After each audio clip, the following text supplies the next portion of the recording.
Hi, it's Guvluv84Arya of OSNST Limited, and I just wanted to do, this is going to be my final video for, not forever, but for a while. I've said it before, but I just wanted to get something off my chest. It's quite serious. After this, I'm going to be picking up my new phone from Argos. It's one of those big button phones. I think like they call them drug dealer. I'm not a drug dealer, but they're called drug dealer phones. You know, just all I need is to receive calls, make calls and receive texts. But I'll be turning off my Android so I don't spend so much time on the internet and doing what I'm doing right now, posting constant blogs or constant random posts and things like that, because I do have an addiction with social media. But this is just one of the something I just wanted to get off my chest before I sign off. It's cool. It's a, you know, growing up in Southall Town, I grew up on Hammond Road. It used to say at the top of the road in graffiti, Khalistan, India out of Khalistan. That's what it used to say in graffiti. And now the Guru Singh sub of the temple in Southall, that's the majority of the committee is a pro-Khalistani committee. Now what is Khalistan? Khalistan is a separatist political ideology that wants to establish an independent Sikh state in the northwest of India in the Punjab state, based on a state based on Sikh principles.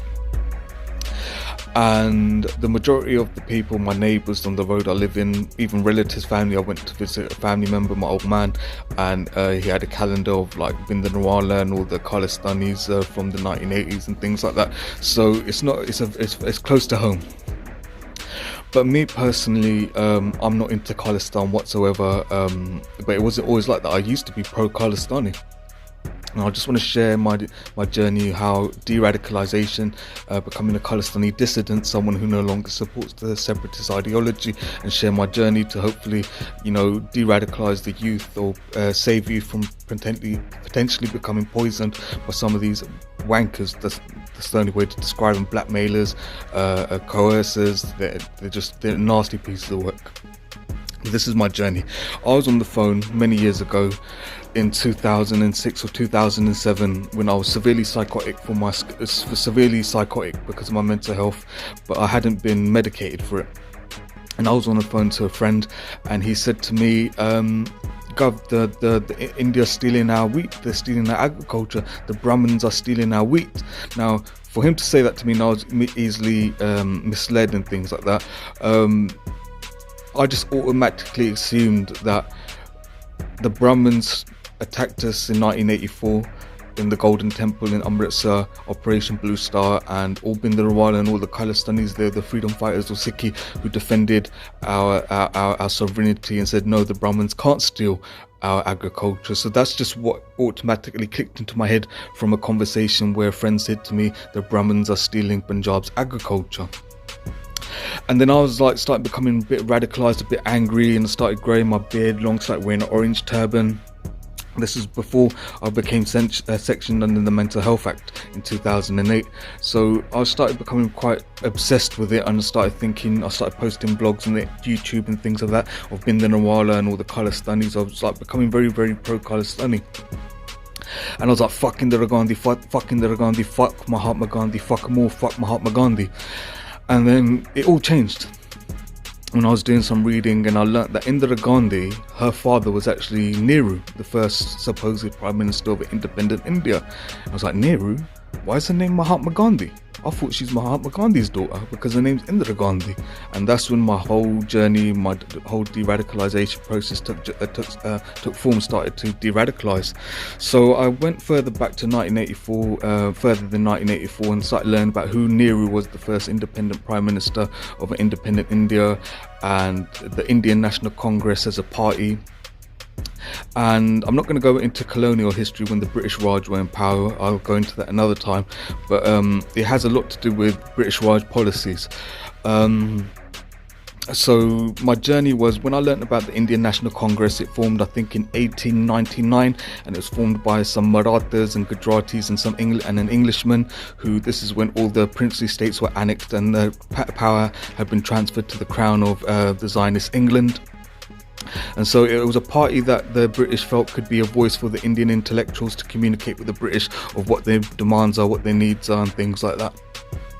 So by the time of 1947, after World War II, when British left India, the British Raj left India, I learnt that Nehru, there was no actual general election.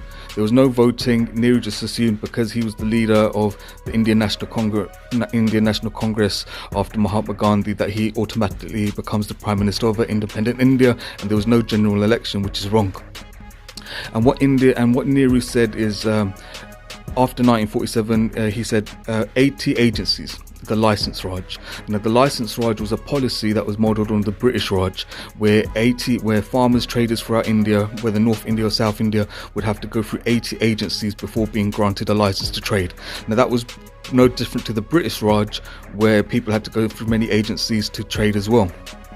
So he's indirectly saying what the colonial Zionist Conservative Party, Tory colonial party was doing in India before 1947, externally in Westminster, is basically saying nothing's going to change in regards to those policies. Internally, the Indian capitalist is going to still do those policies, but internally for themselves in Mumbai. And there was many opposition to what Nehru had in store for India after 1947, notably Prime Minister Guvluv84Arya Singh. He was an opponent to Nehru, and there was Chakravarti who wasn't very popular in South India for introducing Hindi as the official language of India, but he said Nehru's License Raj is just going to be a monopoly of corruption. So there was many opposition to Nehru, and he started the Swatantra Party, which was a party of former kings and queens and princes and princesses who formed a political party to oppose what Nehru was doing.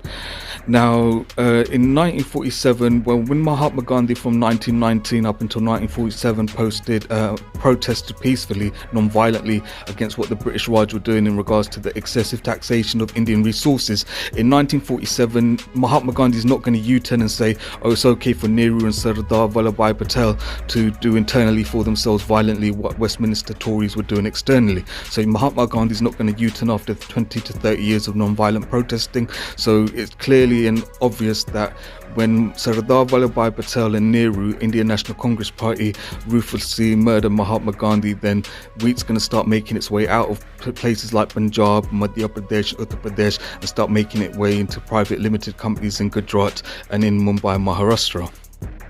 So there was many opposition to Nehru from after 1947, but Nehru's Indian National Congress Party were in power up until the 1975. So from 1950, 60, at least 20 to 30 years after 1947, Nehru's political party was still in charge.